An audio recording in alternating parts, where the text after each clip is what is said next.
Hello everyone, how are you bete? Today we are going to start our next chapter, Nationalism in India. And this chapter of history is very important because one 5 mark question will be asked in your board exam. ठीक है, 5 number का एक question बेटा पूछा जा सकता है, पूछा जाता है आपके इस चैप्टर में से। अब देखिए बेटे, इन योर प्रीवियस चैप्टर या last chapter you have studied about the nationalism in Europe that came to be associated with the formation of nation state. आपने इससे पहले वाले पार्ट में पढ़ा था कि आधुनिक राष्ट्रवाद के साथ ही यूरोप के अंदर राष्ट्र राज्यों का उदय भी हुआ था, और वहाँ पर नेशन स्टेट है, उससे क्या हुआ, it meant a change in people's understanding of who they were, कि लोगों के अंदर बदलने लगी वो भावना, उनकी पहचान किससे है, ठीक है ना, उनकी वो समझ बदलने लगी, ठीक है, और उन्हें ये भी लगने लगा कि what define their identity and sense of belonging, लगाव और अपनेपन का भाव भी उसके साथ उनमें पैदा होने लगा।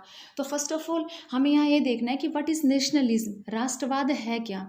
तो नेशनलिज्म मीन्स बेटा simply love of country with all it's inhabitants and you can say affection of a person with his nation, कि एक व्यक्ति का अपने राष्ट्र के प्रति लगाव का भाव, ठीक है ना, या फिर प्रेम का भाव, जिसे हम देश प्रेम कहते हैं, वही आपका राष्ट्रवाद या फिर नेशनलिज्म कहलाता है, ठीक है ना। जब हम बात करते हैं किसकी, इंडिया की, तो in India the growth of modern nationalism is intimately connected to the anti colonial movement, कि भारत के अंदर आधुनिक राष्ट्रवाद के उदय की जो घटना है बेटा, वो उपनिवेशवाद विरोधी आंदोलन के साथ गहरे तौर पर जुड़ी हुई थी। उपनिवेशवाद या एंटी कॉलोनियल का मतलब यहाँ पर क्या है कि हम एंड करना चाहते थे किसका, ब्रिटिश रूल का, उसे समाप्त करना चाहते थे, हम अगेंस्ट थे या विरोध में थे किसके, ब्रिटिशर्स के। इसलिए इसके साथ साथ ही हमने क्या किया, हमने संघर्ष किया, और उस संघर्ष के दौरान हमारी एकता को हमने पहचाना, मतलब people begin discovering there unity in the process of the struggle with colonialism. In your earlier classes beta, you have read about the growth of nationalism in India up to the first decade of the 20th century, ठीक है ना। आप इससे पहले 7th या 8th class में पढ़ चुके हो ऐसे ही नेशनलिज्म मूवमेंट्स के बारे में, जिसमें आपने 20 के जो दशक है वहाँ तक का अध्ययन किया है या पढ़ा है। But in this chapter we will pick up the story from the 1920s, ठीक है ना। हम इसमें उसके बाद का पढ़ेंगे, and study the 2 mass movements, non cooperation and another civil disobedience movement. अब हम जब आगे का अध्ययन करेंगे बेटा, तो उसमें हम क्या पढ़ेंगे, 2 बड़े आंदोलन, मतलब मास मूवमेंट का मतलब जन आंदोलन जिसे हम कहते हैं, लार्ज पीपल जिसके अंदर पार्टिसिपेट करते हैं, तो उसे हम मास मूवमेंट या मास एजिटेशन या जन आंदोलन कहते हैं। तो वो 2 मास मूवमेंट जिनकी हम बात करें, कौन सा, फर्स्ट हो गया आपका कौन, नॉन कोऑपरेशन मूवमेंट, ठीक है ना, जिसे हम कहते हैं असहयोग आंदोलन, and the another civil disobedience movement, जो आपका हो जाएगा सविनय अवज्ञा आंदोलन, ठीक है। हम इस चैप्टर में इनके बारे में पढ़ेंगे, एंड with these 2 events या these 2 movements we will explore how the Congress sought to develop the national movement and how different social groups participated in the movement, ठीक है। हमें ये भी देखना है कि इसमें लोगों ने कैसे भाग लिया आंदोलन में, अलग अलग सामाजिक समूह मतलब सोशल ग्रुप्स ने, और कांग्रेस की इसमें क्या भूमिका थी, उसने अपना रोल इसमें कैसे प्ले किया, वो सारा हम इसके अंदर डिस्कस करेंगे इस चैप्टर में। ओके, लेट्स बिगिन बेटा। नाउ आवर फर्स्ट टॉपिक बेटे, द फर्स्ट वर्ल्ड वार, खिलाफत एंड नॉन कोऑपरेशन, पहला विश्व युद्ध, खिलाफत और असहयोग, ठीक। अब हमें थोड़ा पहले चलना है कि क्या रीज़न थी जिससे कि इंडियंस जो है वो ब्रिटिशर्स के अगेंस्ट थे, मतलब आपके first world war, during the first world वार जो है, ऐसी कौन सी इकोनॉमिक और पॉलिटिकल सिचुएशंस थी जिसके कारण इंडियंस जो हैं, ठीक है ना, उन्होंने अपना गुस्सा, ठीक है ना, या अपना क्रोध जो है वो ब्रिटिशर्स के अगेंस्ट दर्शाया। जैसे कि बेटा हर घटना के पीछे कोई कारण होता है, अगर आप स्ट्रगल करते हैं, कन्फ्लिक्ट करते हैं, ठीक है ना, या आवाज़ उठाते हैं, ठीक है ना, किसी भी अन्याय के खिलाफ, किसी चीज़ के लिए, या उस विद्रोह को कुचलने का प्रयास किया जाता है, तो इसका मतलब आप अपना व्यापक गुस्सा दिखा रहे हैं या क्रोध दिखा रहे हैं, तो उसके पीछे कोई कारण है। यहाँ भी वही था कि ऐसा क्या रीज़न था कि इंडियंस जो है उन्होंने मास एजिटेशन या फिर आपके जो जन आंदोलन किए। तो देखिए, let's take up the first point, the first world war created a new economic and political situation, कि प्रथम विश्व युद्ध ने बेटा एक नई आर्थिक और राजनीतिक स्थिति पैदा कर दी थी। कैसे? It led to a huge increase in defence expenditure which was financed by war loans and increase taxes. इसके कारण रक्षा व्यय का भारी इजाफा हुआ, ठीक है ना। फर्स्ट वर्ल्ड वार के अंदर इंडियंस जो है वो पार्टिसिपेट कर रहे थे, ब्रिटिशर्स जो है उनकी तरफ से, तो भारत ने भी उसमें उनकी तरफ से हिस्सा लिया। इसीलिए युद्ध के नाम पर कर्जे लिए गए और उस खर्च को पूरा करने के लिए, उस खर्चे की भरपाई करने के लिए, ठीक है ना, कर जो है उनमें वृद्धि कर दी गई। टैक्स जो कि इंडियंस पे कर रहे थे उसमें वृद्धि कर दी गई, मतलब ब्रिटिशर्स वो टैक्स या वो कर है वो हमसे ले रहे हैं, ठीक है ना, उसको बढ़ा दिया गया। अब उसके साथ साथ क्या किया गया, custom duties were raised and income tax introduced. Custom duty होता है बेटा सीमा शुल्क, सीमा पर लगाया जाने वाला शुल्क या कर, और उसके साथ में आपका क्या, आय पर जो आपकी इनकम है उसके ऊपर जो टैक्स लिया जाता है वो, तो सीमा शुल्क भी बढ़ाया गया और आयकर भी शुरू किया गया। और साथ साथ उसी दौरान, मतलब during the first world war, prices increased and leading to extreme hardships for the common people, कि कीमतें जो है वो युद्ध के दौरान तेज़ी से बढ़ रही थी, कि 1913 से और 1913 से और 18 के बीच कीमतें दुगना हो गई थी, जिसके कारण आम लोगों की मुश्किलें हैं वो बढ़ गई थी। लोग जो है वो बहुत ज़्यादा परेशान हो गए। एक तो कर बढ़ा दिया गया है टैक्स, और टैक्स के साथ साथ में उन्हें क्या, इनकी जो कीमतें हैं, मतलब फूड प्राइसेस जो है इनको भी चुकाना पड़ रहा है, वो कीमतें भी ये भी बढ़ा दी गई हैं, इसलिए भी उनमें गुस्सा था। इन सब के साथ साथ में villagers were called upon to supply soldiers and the forced recruitment in rural areas caused wide spread anger. Forced recruitment जो होती है बेटा वो एक प्रोसेस होती है by which the colonial state forced people to join the army, कि ऐसी प्रक्रिया जिसमें अंग्रेज जो है भारत के लोगों को ज़बरदस्ती सेना में भर्ती करते हैं, ठीक है, और गांव से पकड़कर उन्हें सेना में भर्ती किया जाता है लड़ने के लिए या फिर युद्ध में मरने के लिए, अगर आप नहीं चाहते हैं तब भी। तो फोर्स का मतलब जबरन, ज़बरदस्ती, और रिक्रूटमेंट का मतलब भर्ती करना। तो गांव से लोगों को पकड़कर सेना में भर्ती किया जाने लगा, इसलिए भी उनके अंदर इस चीज़ के प्रति रोष या फिर गुस्सा था गाँव में, ठीक है।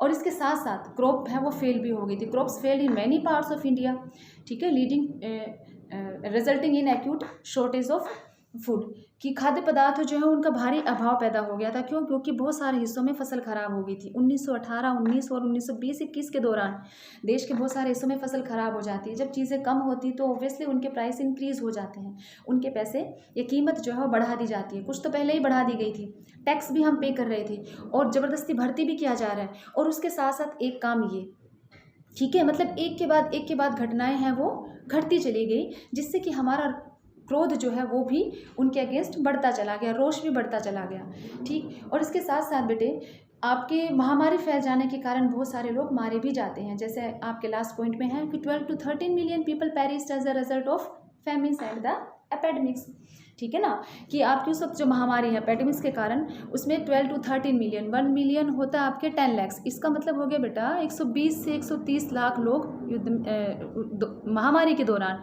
उस समय मारे गए।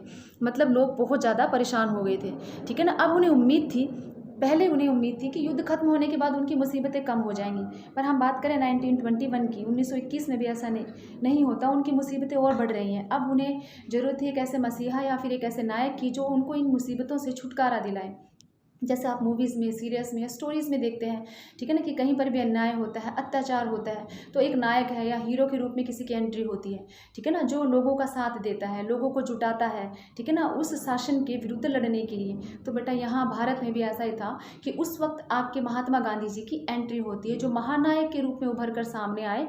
और Gandhi ji return to India in जनवरी 1915। बेटे महात्मा गांधी जनवरी 1915 में भारत लौटे थे। इससे पहले वो दक्षिण अफ्रीका में थे, और दक्षिण अफ्रीका में उन्होंने जन आंदोलन के रास्ते चलते हुए वहाँ नस्लभेदी सरकार से सफलतापूर्वक लोहा या टक्कर भी ली थी, ठीक है ना। उन्होंने वहाँ आंदोलन भी किया था, और वो तरीका या वो एक संघर्ष का जो नया ढंग था उसे गांधी जी ने नाम दिया था सत्याग्रह। सत्याग्रह मतलब सत्य के लिए आग्रह, अपील फॉर ट्रूथ, ठीक है ना, सच की लड़ाई या सत्य के लिए लड़ना। तो बेटे जो आइडिया था, द आइडिया ऑफ सत्याग्रह, सत्य का जो विचार, या फिर गांधी जी ने जो सत्याग्रह किया था उस सत्याग्रह का विचार क्या था, देखिए इसमें लिखा है, the idea of satyagraha emphasise the power of truth and the need to search for truth, कि उनका मानना था कि सत्य के विचार में सत्य की शक्ति पर ही आग्रह करना और उसकी खोज पर ही जोर दिया जाना, ठीक है। और वो कैसे, it suggested that if the force was true and struggle was against injustice, then physical force was not necessary to fight the oppressor। अगर आपका संघर्ष है वो अन्याय के खिलाफ है, ठीक है ना, सच के लिए लड़ रहे हो आप और अन्याय के खिलाफ लड़ रहे हो। Struggle was against injustice, injustice मतलब अन्याय। तब जरूरी नहीं है कि फिजिकल फोर्स मतलब बाहुबल की या उस ताकत की या शारीरिक बल की आवश्यकता है आपके ऊपर जो अत्याचार कर रहा है उससे लड़ने के लिए। गांधी जी का मानना था कि अन्याय के खिलाफ आपकी जो लड़ाई है या जो मुकाबला है उसमें आपको शारीरिक बल की बजाय किस चीज़ की, सत्य पर ही जोर देने की आवश्यकता है। उस प्रतिशोध की भावना या फिर वो जो आक्रामकता है उसका सहारा लिए बिना ही सत्याग्रही जीत सकता है। किसके सहारे? केवल अहिंसा के सहारे उस संघर्ष में सफल हो सकता है। जैसे नेक्स्ट पॉइंट में है, विदाउट सीकिंग वेगेंस और being aggressive a satyagrahi could win the battle through non violence.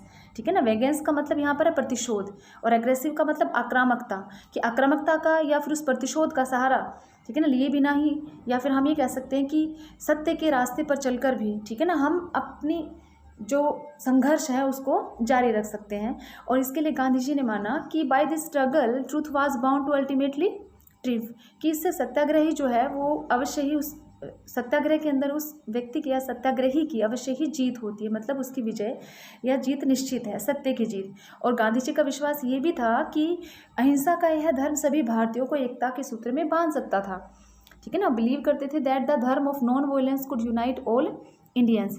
अब देखिए बेटा, हमें ये लगता है कि हम जब किसी पर अपना गुस्सा या फिर रोष जताते हैं तो जब हमारे पास कोई और फोर्स नहीं होती तो हम गुस्से में उसे धक्का देते हैं, उसे गिरा देते हैं या उसे मारते हैं, पीटते हैं। ठीक है ना, अपने मन को संतुष्ट करने के लिए या फिर अपने मन को सांत्वना देने के लिए उस गुस्से को हम जाहिर कर रहे हैं। तो गांधी जी का मतलब यहाँ सत्याग्रह का मतलब या अहिंसा का मतलब ये नहीं था कि आप दूसरे को चोट पहुँचाओगे, उस व्यक्ति को चोट नहीं पहुँचाना, उसके मन की जो फीलिंग है आपके ऊपर जो अत्याचार कर रहा है उस फीलिंग को नष्ट करना, उसको खत्म करने से होता था।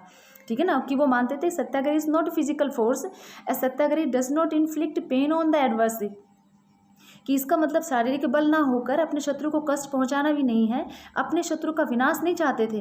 ठीक है ना, उसकी जो दुर्भावना है उस दुर्भावना का खात्मा करना है, उसको खत्म करना है, उस व्यक्ति को नहीं, उसकी उस भावना को। तो इसके लिए आपको क्या करना, अहिंसा पर। अगर आप उसे चोट पहुंचाते हैं तो वो भी आपको चोट पहुंचाता है, कि उसने एक मारा तो आप दो मार रहे हैं, नहीं, बात ये बढ़ती ही जाती है। तो इसका मतलब क्या, उसे मजबूर करना, ठीक है ना, सामने वाले को मजबूर करना, उत्पीड़क को मजबूर करना, ठीक है ना, किस चीज़ के लिए, कि वो आपके साथ जो लड़ रहा है, आप अत्याचार कर रहे हो, उसे वो बंद कर दे और आपकी जीत है वो निश्चित हो।